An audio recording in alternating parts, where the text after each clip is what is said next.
झांगुर का छद्मलोक तो आपने देखा। अब उत्तर प्रदेश में धर्मांतरण के दूसरे गैंग की बात करते। आगरा से गैंग चल रहा था, उसका मास्टरमाइंड को दिल्ली के शाहीन बाग से गिरफ्तार किया गया। पुलिस अब अब्दुल रहमान से पूछताछ कर रही है और इस पूरे रैकेट की एक एक जड़ को तलाश रही है। इसी बीच देश के 6 शहरों से पकड़े गए ऐसे ही धर्मांतरण गिरोह के 10 गुर्गों के तार देश में जो संगठन बैन है, यानी एसडीपीआई और पीएफआई के साथ साथ आतंकी संगठन आईएसआईएस और लश्कर तक से जुड़ रहे हैं। क्या वाकई में धर्मांतरण गैंग का जो पूरा जाल है इतना वृहद है? इस रिपोर्ट में जरा देखिए।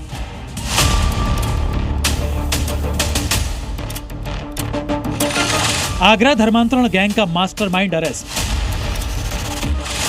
धर्मांतरण का मकड़जाल, आईएसआईएस, पीएफआई तक जुड़े तार। यूपी में अवैध धर्मांतरण की साजिश का पर्दाफाश करने में जुटी योगी फोर्स ने आज एक और मास्टर स्ट्रोक मारा है। आगरा पुलिस ने धर्मांतरण गैंग के सरगना अब्दुल रहमान को दिल्ली के शाहीन बाग से गिरफ्तार किया। अब्दुल रहमान पर कई हिंदू लड़कियों का ब्रेन वॉश कर धर्म परिवर्तन कराने का आरोप है।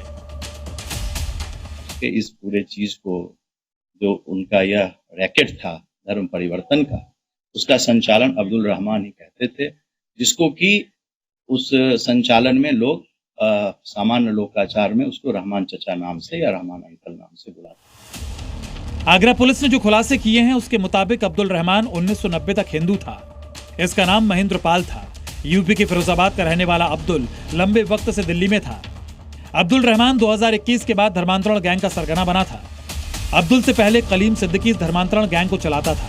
कलीम सिद्दीकी को एटीएस ने गिरफ्तार कर जेल भेज दिया था और अब अब्दुल रहमान को भी न्यायिक हिरासत में भेज दिया गया है और उससे इस रैकेट की डिटेल जानकारी हासिल की जाएगी। बड़े चौंकाने वाले तथ्य निकल कर के आए हैं। उसमें इन दोनों हिंदू लड़कियों का धर्मांतरण करा दिया, फिर वो धर्मांतरण कराने लगे।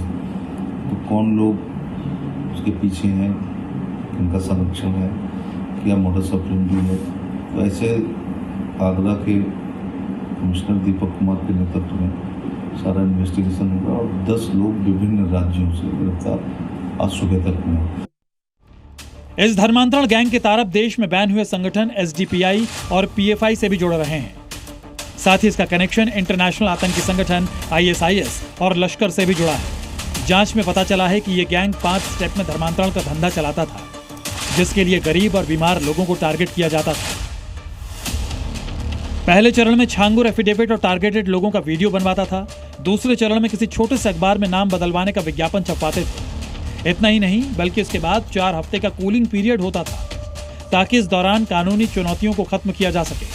5वें चरण में ब्रेन वॉश कर धर्मांतरण पूरा किया जाता था। जांच के दौरान यूपी एटीएस को आरोपियों से अहम सबूत मिले हैं। पुलिस को कई आपत्तिजनक दस्तावेज और भड़काऊ वीडियो भी मिले हैं, जिसकी जांच जारी है। आगरा से ब्रजेश तिवारी और शकील अहमद के साथ ब्यूरो रिपोर्ट, जी मीडिया। अब आपके लिए जानना जरूरी है कि इस गिरफ्तारी के बाद क्या क्या और इंफॉर्मेशन है, जो जानकारी है जो सामने आई है। जानकारी है कि अब्दुल रहमान के घर से रोहतक की एक लड़की को बरामद किया गया। एक लड़की मिली है जो रोहतक की रहने वाली है। लड़कियों को जिहादी प्रवृत्ति के लिए ये वहां तैयार करता है। इसी के घर से धर्म परिवर्तन से जुड़ी हुई कई किताबें भी हासिल हुई। अब्दुल को कनाडा, अमेरिका और यहां तक कि मिडिल ईस्ट से बड़ी फंडिंग आती थी और इस पूरे गैंग में अब्दुल को रहमान चाचा के नाम से जाना जाता था। इस गैंग के कई आरोपी हैं जो अलग अलग राज्यों से, उनको गिरफ्तार किया जा चुका है। आरोपियों से पूछताछ की जा रही है। उनकी जितने सोशल मीडिया अकाउंट्स हैं, सोशल मीडिया हैंडल्स हैं, उनसे भी जांच करके कई अहम जानकारी सामने आई हैं और जानकारियां ये कि हिंदू के ब्रेन वॉश के लिए उन्हें जबरन इस्लाम के बारे में वीडियोस भेजे जाते थे। एक खास तरीके की लिटरेचर को इस्लाम की जानकारी दी जाती थी। कन्वर्ट होकर के अल्लाह के करीब कैसे पहुंचना है, इसके बारे में जानकारी दी जाती थी। मुसलमानों पर दुनिया में अलग अलग जगहों पर कहां, क्या, कब, कैसे अत्याचार हुए, उसकी एडिटेड वीडियोस दिखाई जाती थी। इस्लाम का नाम लेकर के भारत की चुनी हुई सरकार के खिलाफ भड़काने की कोशिश की जाती, यानी कोई कोर कसर नहीं छोड़ी जाती थी इस मामले में किसी तरीके से धर्मांतरण किया जाए।